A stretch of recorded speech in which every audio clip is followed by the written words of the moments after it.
நம்ம வாசிக்கக்கூடியதான பைபிள் எப்படி மொழிபெயர்க்கப்பட்டதுங்கிறத பார்க்கலாமா. ஜான் விக்லிஃப் என்கிறவர் 1380ஆம் ஆண்டு புதிய ஏற்பாட்டை என்ன பண்ணுறாரு, லத்தீன் பிரதியிலிருந்து என்ன பண்ணுறாரு, ஆங்கிலத்தில் மொழிபெயர்க்கிறார். இதனால் இவரை ஜெயிலில் அடைச்சி ரொம்ப கொடுமை செஞ்சாங்க.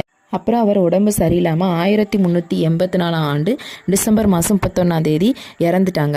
ஆங்கில வேதாகமத்தை வாசிக்கக்கூடாது அப்படின்ட்டு இங்கிலாந்தில் ஒரு சட்டத்தை கொண்டு வந்தாங்க. இருந்தாலும் மக்கள் என்ன பண்ணுறாங்க, இங்கிலீஷ் பைபிளை வாசிக்கிறதுக்கு ரொம்ப ஆசைப்பட்டாங்க. அதனால் என்ன பண்ணாங்க, மத தலைவர்கள் கோவப்பட்டு புதைச்ச விக்லிஃபோட சடலத்தை 1478, அதாவது 94 வருஷத்துக்கு அப்புறம் எடுத்து ஸ்விஃப்ட் என்ற ஆட்சியில் கரைத்தாங்க. அப்புறம் வில்லியம் டிண்டேல்ங்கிறவர் இங்கிலாந்தில் உள்ள ஒவ்வொருவரும் நம்மளோட சொந்த மொழியான ஆங்கிலத்தில் வேதாகமம் இருக்கணும், வாசிக்கணும் அப்படின்னு சொல்லிட்டு ரொம்ப ஆசைப்பட்டாங்க. இதனால் மூல பாஷையிலிருந்து கிரேக்குங்கிற மொழியிலிருந்து புதிய ஏற்பாட்டை ஆங்கிலத்தை மொழிபெயர்க்கணும் அப்படின்னு சொல்லிட்டு விரும்பும்போது அங்கே பல எதிர்ப்புகள் வந்தது. அதனால் என்ன பண்ணுறாரு, இங்கிலாந்துலேருந்து ஜெர்மனிக்கு தப்பி ஓடுறாரு.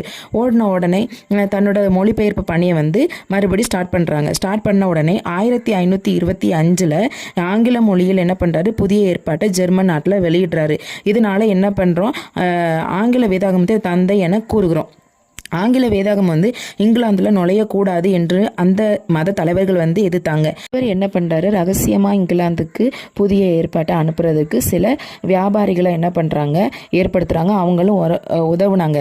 இதை அறிஞ்ச மத தலைவர் என்ன பண்ணுறாங்க, டிண்டெல்லாம் ஜெயிலில் அடைச்சி ரொம்ப கொடுமை செய்கிறாங்க. 16 மாதம் அவர் என்ன பண்ணுறாரு, அவங்க படுத்துகிற கொடுமையை சகிச்சுக்கிட்டு இருந்தார். ஆனாலும் அவர் என்ன பண்ணுறாரு, மனம் தளரலை. பழைய ஏற்பாட்டை மொழிபெயர்க்க ஆரம்பித்தார். பழைய ஏற்பாட்டை மொழிபெயர்றதுக்கு முன்னாடி 1536ஆம் ஆண்டு அக்டோபர் மாதம் 6ஆம் தேதி என்ன பண்ணுறாங்க, டிண்டெலை உடம்புல கெட்டி அவரை என்ன பண்ணுறாரு, எரிச்சு கொன்றுதாங்க.